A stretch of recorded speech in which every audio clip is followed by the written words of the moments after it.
And welcome to Tales from the Tips. I'm DA alongside, and it's good to see him, Mick Middlemo, 15-year tour caddy. He's back, ladies and gentlemen. I am back. Just had a week off. You took a week off. The players took a week off. We've got a lot to catch up on. Had a tooth taken out. Oh, well, we'll catch up on that. We're just a couple guys that love to talk about the game. Don't show the people your tooth being out. But we come at it from a different perspective. Mick? Sir. How you feeling? I'm feeling amazing. You feel amazing? Amazing. One tooth less, but I feel great. You're toothless? One tooth less. And you were also under the weather last week. Yeah, I was a little bit under the weather, but it's all right. I bounced back. That's not quite a vacation, I would say. Nah, it wasn't a great vacation. It wasn't a great week last week health-wise, but we bounced back all right. We'll be good. Do you know, is it like that time of the year, as we get closer to the Passion Foundation, you like to get either sick or put yourself in a hospital? Something like that. Usually put myself in a hospital. Because last year, you know what you did to yourself. Yeah, let's not talk about that one. Okay. We missed you last week. Yeah. How'd you guys go without me? What was the score? What'd you guys shoot? Well, okay. So why don't we do this? Let's go through the Open, and then on the other side of the Open, I'll talk about the Passion Foundation. Okay. You ready? Ready. Let's grip it and rip it.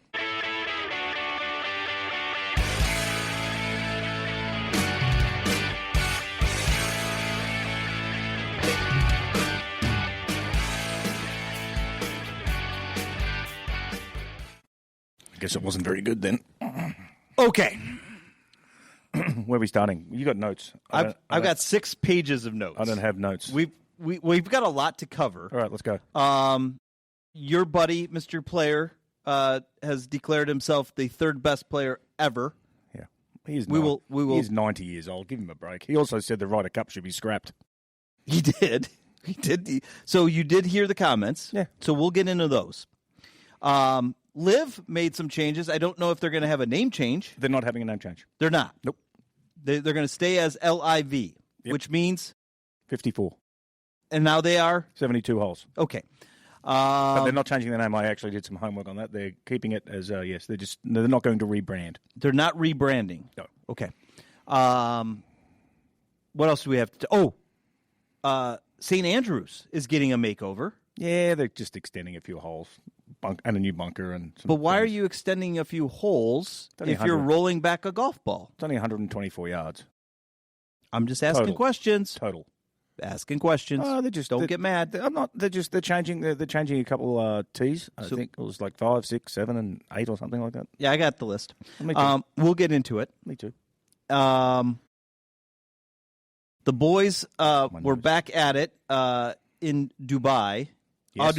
Abu Dhabi. They're in Dubai this week. Aaron Rai takes down Tommy Fleetwood in a playoff. Yeah, unusual to see Tommy back up there.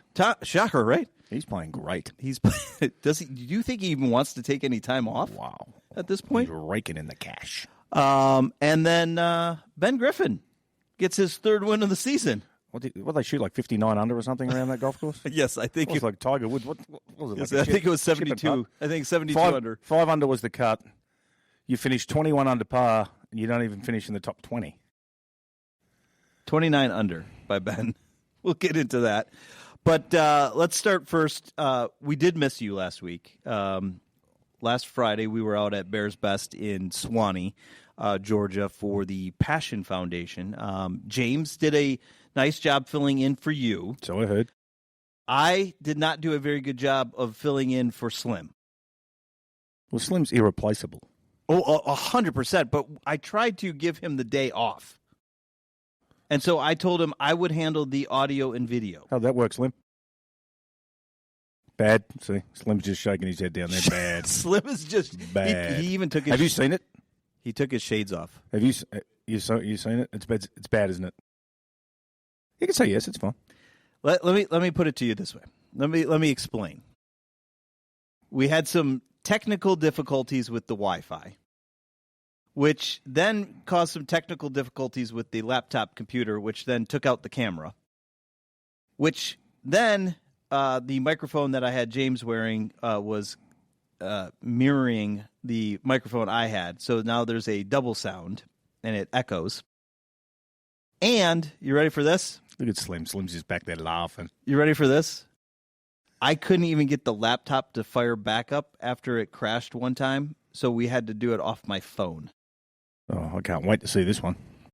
This So, is going to be gold. It's going to look like a couple of 4-year-olds put this one together. I will say, James did a great... And by the way, when you do this, can you please put a disclaimer in there that Slim had nothing to do with this? Absolutely. I don't want his reputation tarnished. Listen, I want it on the bottom in bold print. Slim had nothing. You to want do a with lower it. third? Just put a graphic right all the way. Slim has nothing. If to do I with could this. figure out how to do the scroll, scrolling bar that they have like on the 4-letter network. And stuff obviously you're not going to be able to do that because you couldn't even get the camera anyway. Right.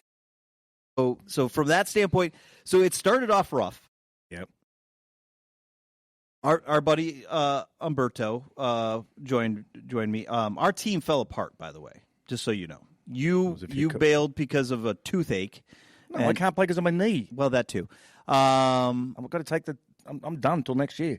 Yes, I know. Jeez, toothache, knee, sick. That's what happens when you get old.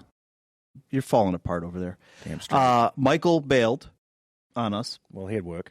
He actually did some work, which I heard went really well, so I'm glad for that. That's good for that. So H brought a couple of his buddies from Atlanta Golf Club. I will say this. JD, we had a lot of fun with JD. JD has a very large beard. He looks like he came out of ZZ Top. Does he drink like JD? And then some. John Daly?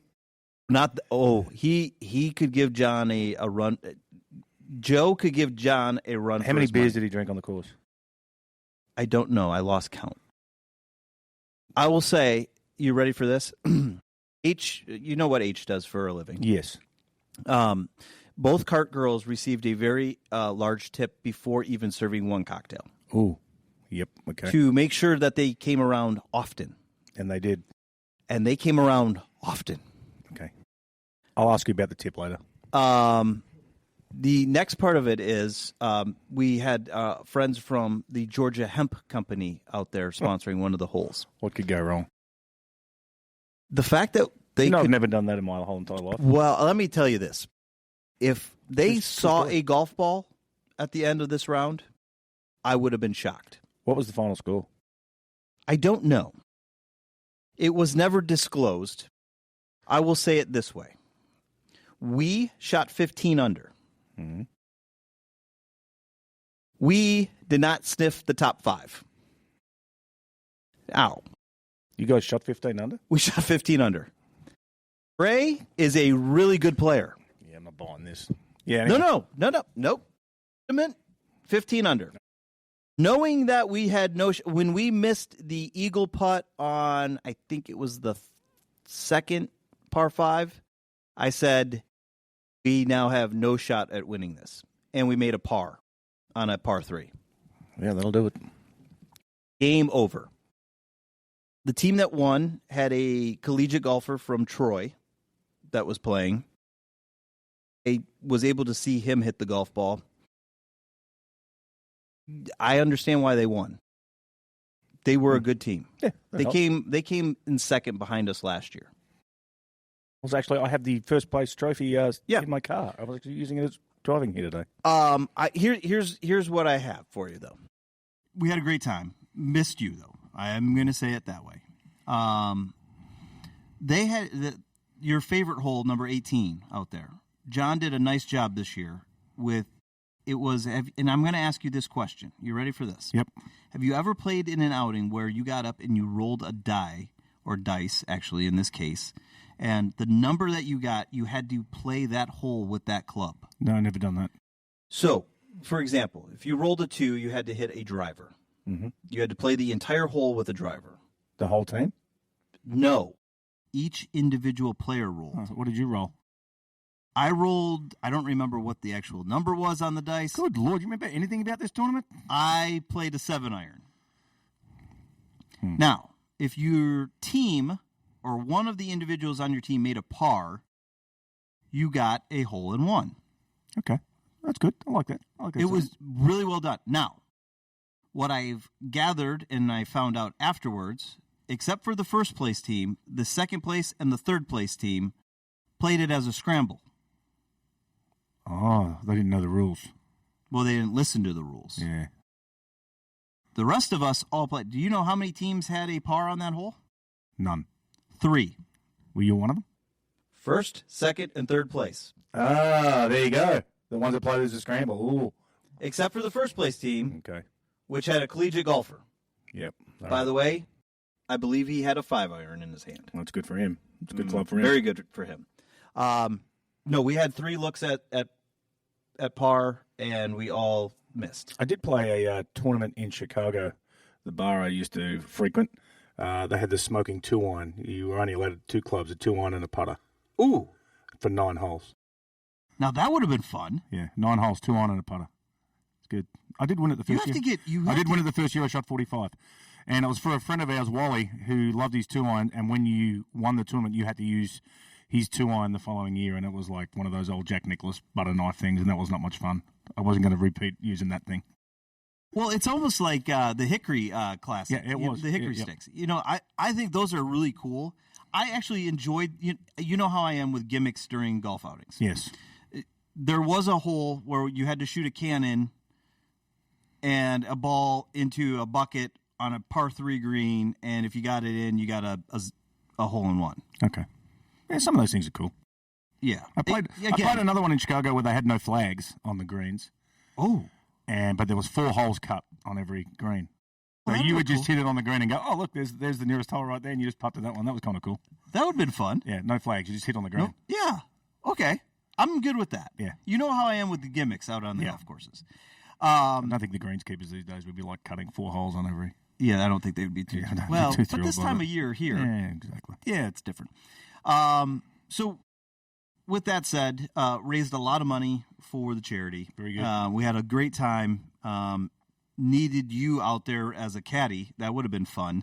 By the way, I have something new for you for 2026. Yep. You going to tell me or tell me later? Well, we have to discuss it off camera. All right. I don't know if you're going to like the idea. All right. It's going to put a little bit more work on you. Here we go. But I think you might enjoy it. I'm starting a new job in January. I know. You threatened your boss, by the way, and told him not to be comfortable in the seat. I did. You do know that this podcast is because of you. Yeah, I know. So then why would he not be comfortable in the seat? Oh, no. Just don't get comfortable stealing my thunder. All right, come on. Let's get on. Let's go. All right, so let's get into Mr. We got a Player. lot to get into. Gary Player, 90 years old. 90 years old. Probably Gary a little Player, bit. Might be starting to lose his marbles a little bit. Oh, Gary. Golf.com interview. Yep.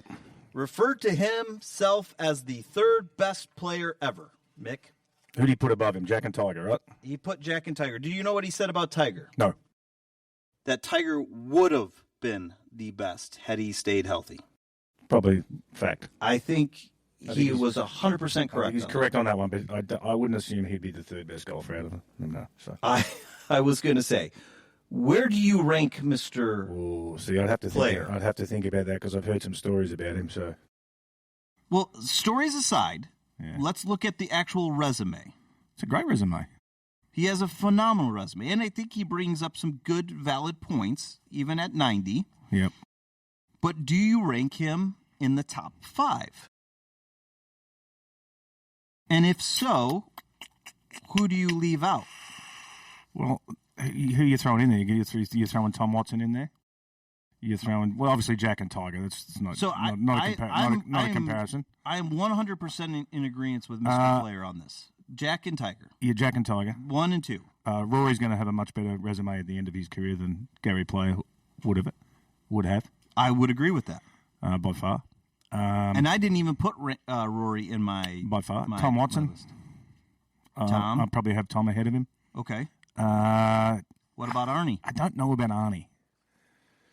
His resume. So are you just looking at the if you're looking at straight majors, wins and losses, or are you looking at also his impact on the game? Impact on the game, obviously, I would say Arnie ahead of Gary Player there. And that's what I came up with. Yeah. I wouldn't have him in the top 5, no. I don't have him in the top 5 either. You ready for mine? But it's easy to gloat yourself. It's like listening to LeBron tell everybody how good he is. Is he better than Michael? No. Of course he's not. Please, no. Stop. League is and anyone who says that, just go, no, stop. It's ridiculous. Stop. Okay, who are your top 5? I just gave them to you. Jack, Tiger. Well, I have Tiger ahead of Jack, but you have Tiger first. Yeah, I have Tiger first. Tiger's the greatest of all time. Tiger, Jack. Because you're looking at it, whether or not. I mean, you could go back to Sam Snead when he was winning 3,000 events and stuff like that. Like he won like 10 events in a row or something like that. So it's just, again, it's very hard to do errors and. But you're talking about the. But I would say Tiger, Jack. Boy, are you going to put old Tom Morris in there? I mean, like, yeah, exactly. Where do you? How far back do you want to go? Exactly. I think in the modern era of golf, where TV cameras, you could even go back to when TV cameras now have started to cover the game of golf. Yep. What about Bernhard Langer? Bernhard's up there. It's got to be way up there. I mean, it's a fair resume. I mean, a couple Masters, a few things along the way there, and he's won like 7,000 Champions Tour. Well, where do you put Hogan? Exactly. So again, I probably wouldn't have a list together. I don't think that would be fair to put together. I'd have the top 2 as Tiger and Jack, and everyone's going to argue that one's better than the other. I don't know. Most people will say. I think most people will say Jack. Well, because his record in the majors is just phenomenal. I mean, even the amount of times he ran second and things like that, his top 10s in the majors will never be touched.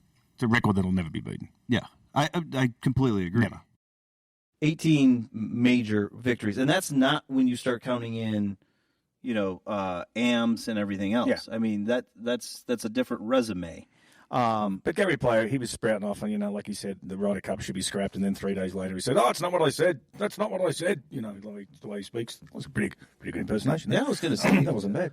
I didn't know you had a South African. Well, most people think I get that a lot. You're from South Africa? No. Australia? Yes. New Zealand? Yeah, I get that a lot too. That one, which one bothers you more? Oh, New Zealand for sure. Oh yeah, it's a horrible accent. It's a horrible accent. I have to say. I have Hagen 4. I have Jones 3. There you go. Yeah. I've got. Well, no, I take that back. I've got Jack, Tiger, Hogan, Jones, and Walter Hagen. There's a big 5. You're going way back in. Well, but again, so you didn't give me any time to study this either. You just threw this curveball me again. No, I know. I purposely do these things to you. I know. Your golf knowledge is impeccable. I have to think about this. You'll go back and have a couple ultras, and then you'll text me and go, "Well, I thought about it." A few years. I didn't have a lot. Here's why I say it. I look at the overall impact of where the game of golf grew from these players. Mm-hmm. I struggle with Gary. I put Gary in the same category as I put with Snead and Arnie. I think Gary's impact in South Africa, huge, growing the game, huge, is immeasurable because we're here in the States. Mm-hmm. And I think of economic conditions in South Africa being different versus being here in the States. Oh, 100%.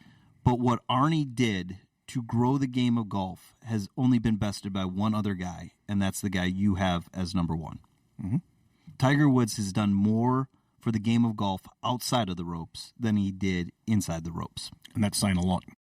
And that's saying a lot from a guy that really, through most of Tiger's actual playing career, did not like what Tiger Woods was doing, mm-hmm. and how he and Stevie behaved.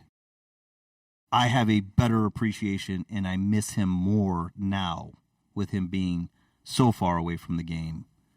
Will he play the Champions Tour? Who knows?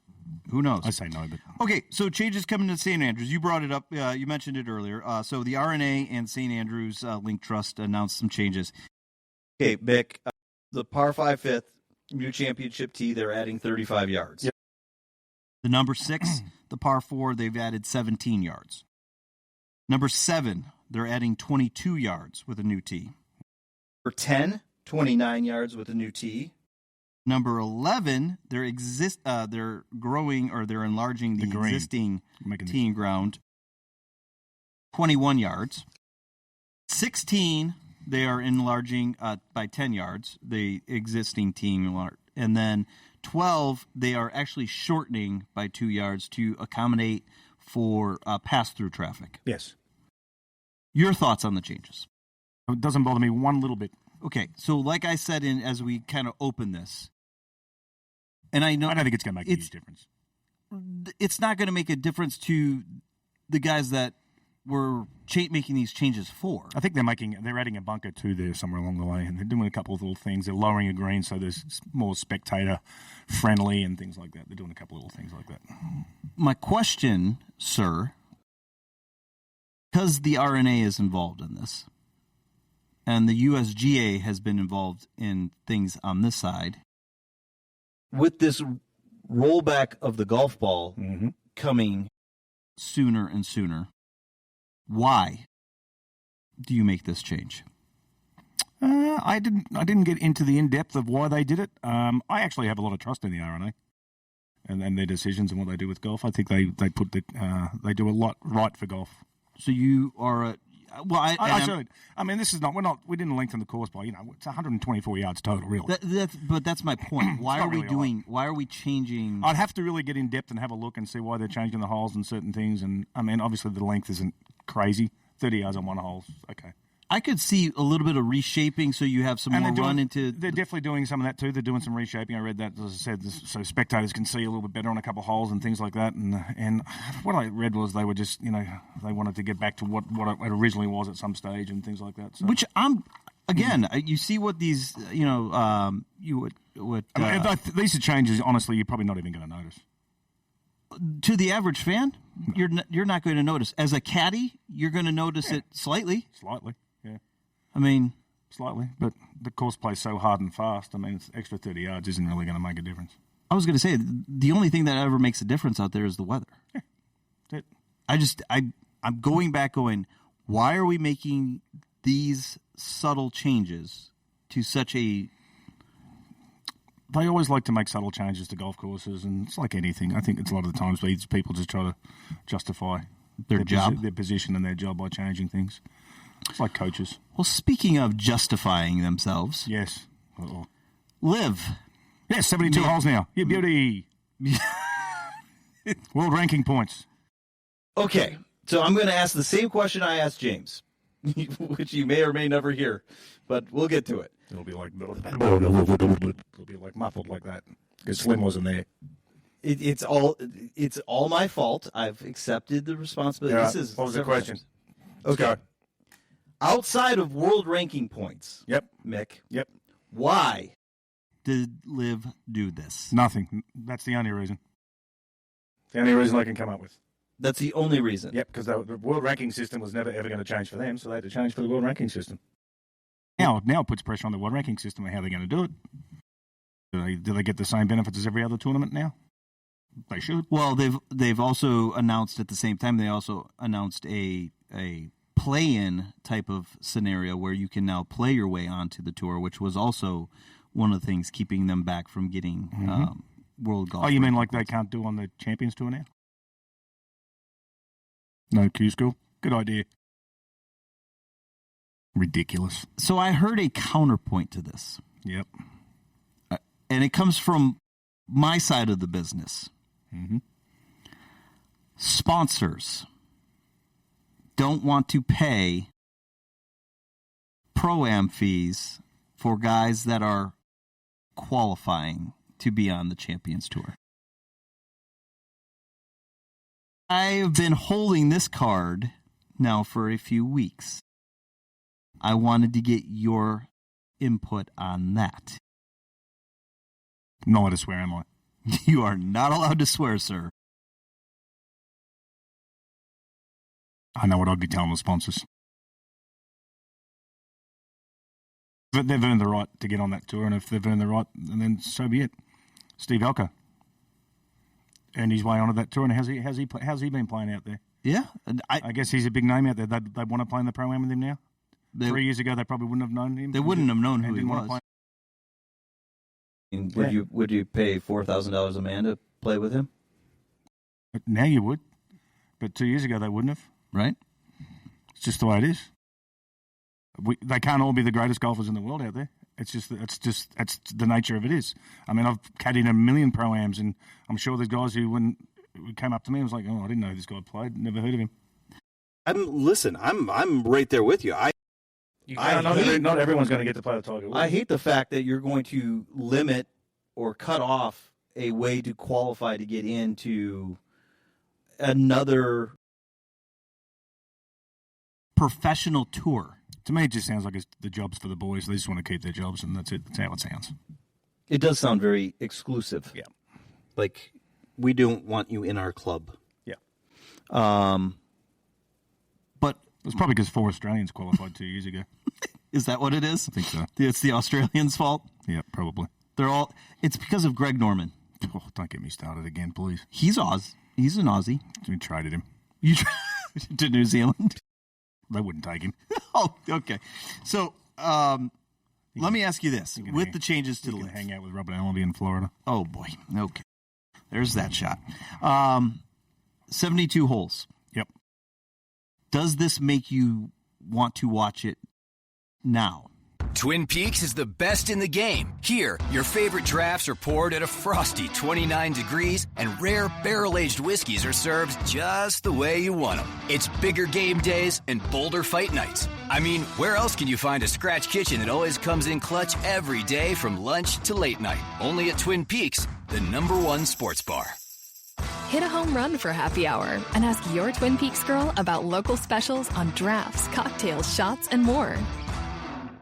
Not really. I watched a little bit of it. Doesn't really thrill me too much. What? Okay, and that's what I want to ask you, because you and I really haven't talked about LIV from this perspective. Why?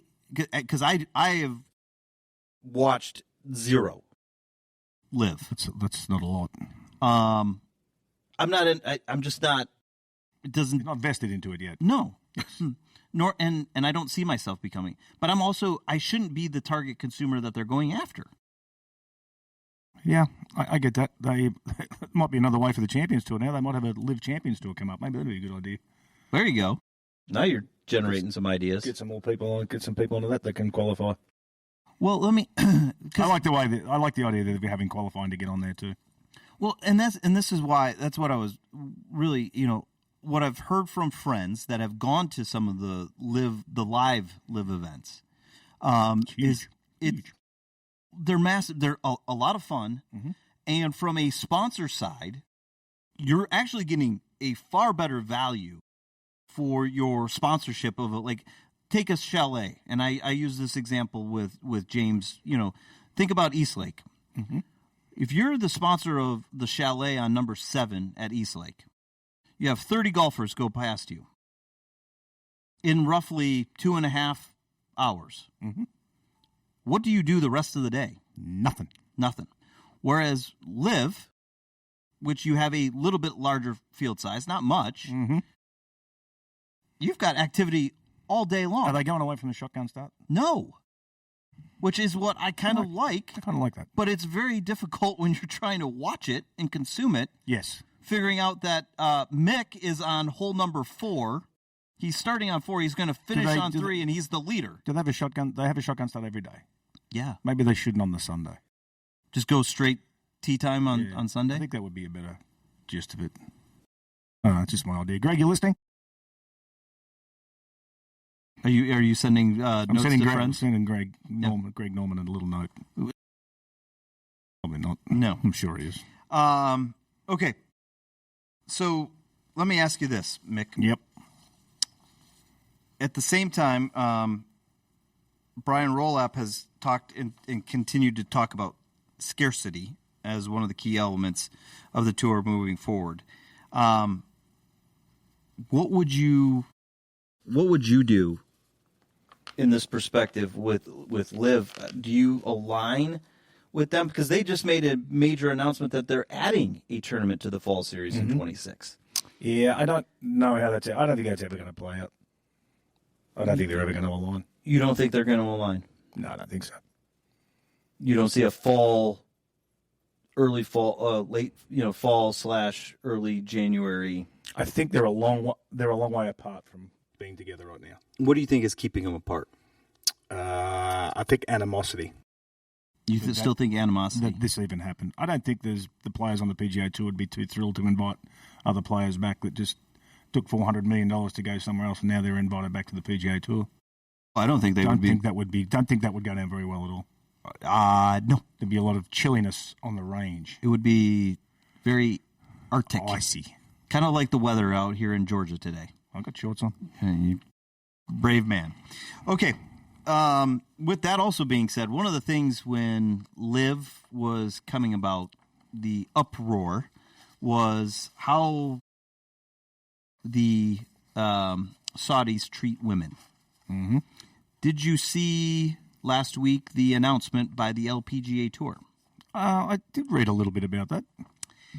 So, the Saudi-backed public investment firm, PIF, and the LPGA are joining together for the Armico Championship. Money does wonderful things. March 30th to April 5th at Shadow Creek in Las Vegas. Now, Mick, they're playing for a purse of $4 million. That's a lot for them. That's a lot of money for the ladies. That is a lot of money for the ladies. That's a lot. $4 million US. Let me ask you this, sir. Yep. This is also a part of a 5-tournament series. They're for a total of $15 million. I like it. Good idea. We have talked about this now several times. Oh, no. How Is this improving the ladies' game of golf? The only way it can is if they're looking for more viewership. More people to watch. It's funny how when you put more money up in tournaments, some people like to watch those tournaments. You think that's going to make it? Let's see how the ratings go. Because I've said it this time, and I'm going to say it this way. Craig Kessler, since taking over the LPGA, has done a nice job. Mm-hmm. He's coming up with creative ways, new ways. He's trying. He's trying. I'm going to give him credit for trying. And I have said this on this podcast, and I said it the last time we talked about the LPGA. We're tired of them going head to head during big signature event weekends. This event, Mick, is the week before the Masters. Mm-hmm. Where is everybody going on Sunday night? Where are they going to fly after they leave? Mm-hmm. Shadow Creek Golf Course in Las Vegas. Where are they going? Augusta, Georgia. And what is the attention of the entire golf world going to be on? Augusta, Georgia. Augusta, Georgia, and that little golf tournament that takes place at the end of in April. In April. So you just spent $4 million on a purse for your news cycle to be less than 24 hours. Yeah. And you still have done nothing to improve and promote the actual ladies of the golf tournament and the women. And I'm going to give credit to Gabby Golf Girl, who this past week on Instagram and on TikTok said the exact same thing I've been saying. Nobody cares because we don't know who they are. Fact. So, Mick, if you're going into a investment agreement with the PIF and they have an issue with women and how they treat women, what would you be doing? It's a little touchy subject, isn't it? Well, as a dad of 3 girls, yeah, it's a real touchy subject. It is a touchy subject. And I really actually I'm invested in the LPGA because not only do I have viewership, but I've got a buddy that just joined the podcast last week that has a collegiate D1 golfer. Whose daughter's probably going to end up on the LPGA. Definitely end up on the LPGA. Very good chance of that. Yeah. Get fit, not the caddy for that one. Yeah, you better get that knee in shape. Both of them, maybe. Yeah, the LPGA do some weird things. But this is where I go. I understand they're trying, but I mean, they just. But it's both them and Liv right now. Yeah. Like the DP World Tour has it figured out. Mm-hmm. Their biggest tournament is this upcoming week. Yes. In Dubai. Yes. The race to Dubai. And guess what else is on? You've got the Bermuda Championship. Yeah. Yeah. They've got to stop competing against each other, but they can't. The problem is they just can't because you have to play in the summer But it just, there's only a certain amount of TV you can watch golf if they're all on at once, and they are all on at once. But okay, I'll give credit to PGA Tour's going the same time as the LPGA, same time as LIV, same time as the DP World Tour. They're all going at the same time. But like you said, they shouldn't have their best tournaments going at the same time. This is where I'm at. The LPGA Tour needs to be invested in promoting players. And I used it with James, and I'll say it here on this one. The NBA had a very similar issue several years ago, where you knew teams, you didn't know players. It's still that way. Well, I think the NBA has done a much better job of promoting its players. And by the way, in sequential order of that, the guys are getting paid a lot more money. Yes, they are. And they're getting a lot more endorsement deals. Yes, they are. Hey, ladies, get on social media, get noticed, get paid. Get your voice out there. Get your head out there. Be seen. Yeah. Who was the last superstar on the ladies' tour? Annika. Nelly Quarter. Annika Sorenstam was the last major. Yeah, and then Michelle for a little while. Michelle did. Yeah. Michelle for a little while, but she was getting more publicity because she was trying to play on the men's tour. Because she hit it so far. That had people watching, but now these, and it's not anything bad, but you got these Korean ladies and ladies from China and stuff who just come here, play golf, don't do anything else. They don't do any media. They don't get themselves out there, and no one knows who they are. I couldn't tell you who they are half the time.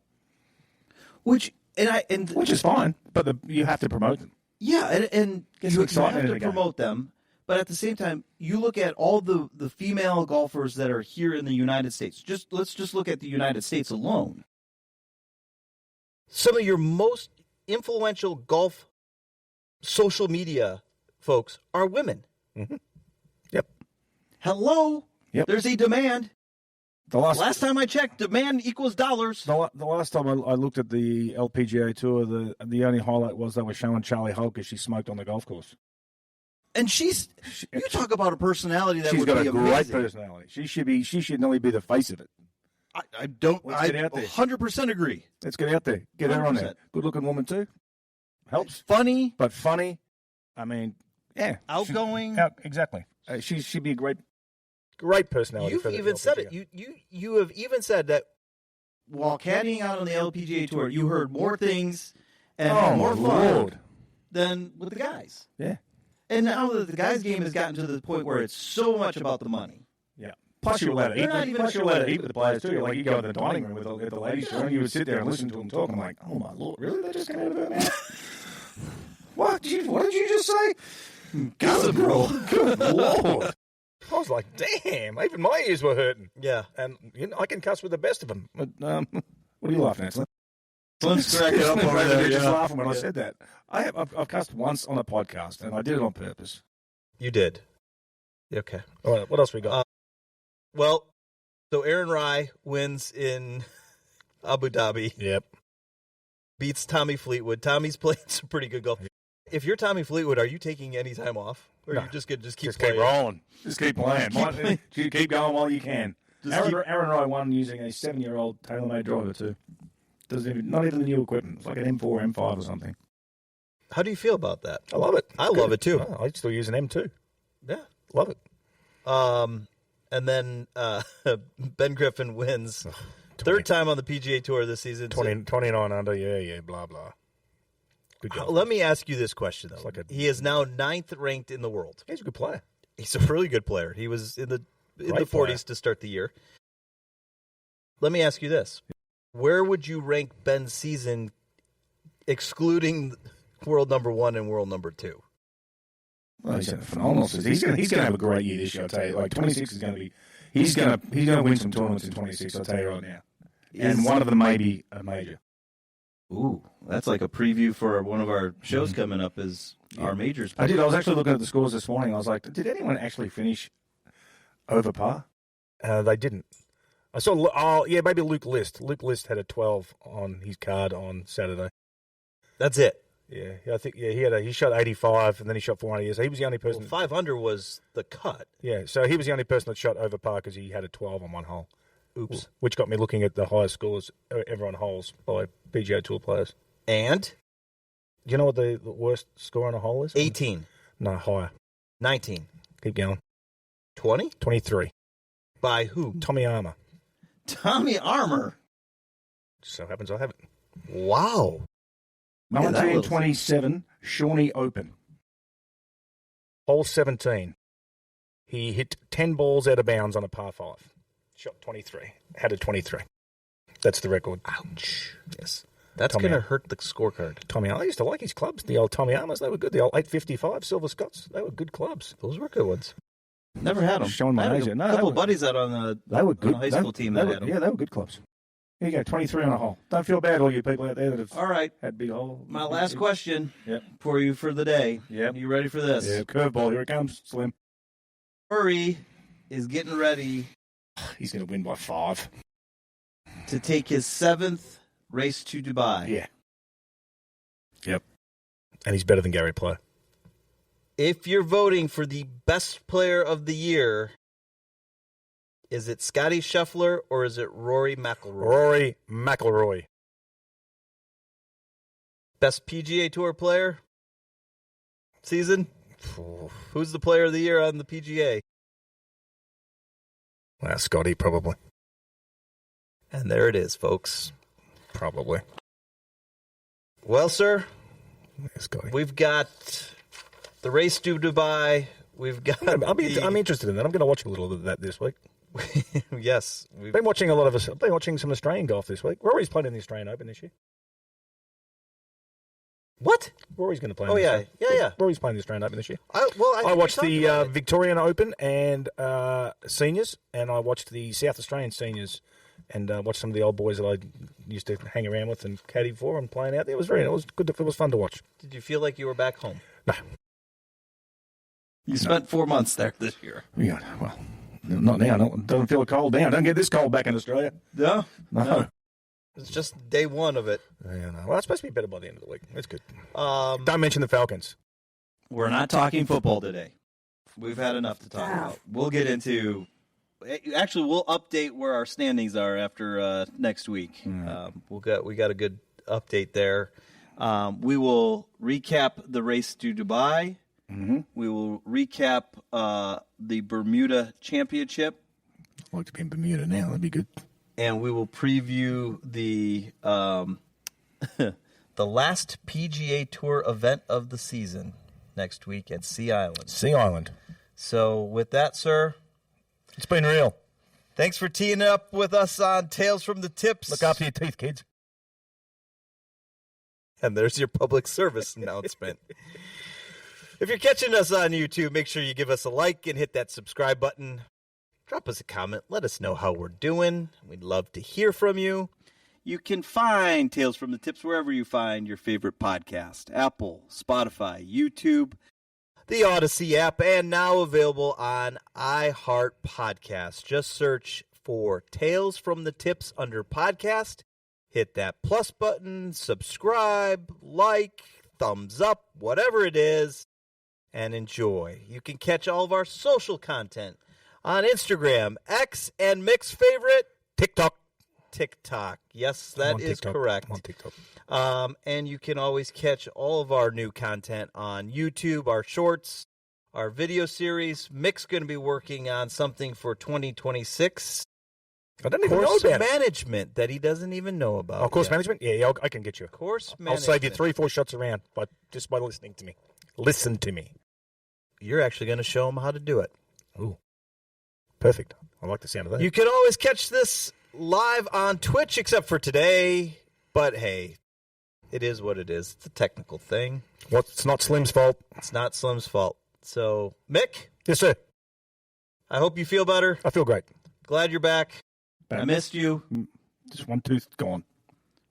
You're caddying for us in the Brown Grass Charity Golf Classic at the end of the month. You're not skipping out. Okay. This is too cold. Keep your drive straight, your putts short, and your scores low as we tee it up on Tales from the Tips. We'll see you next time. Bye.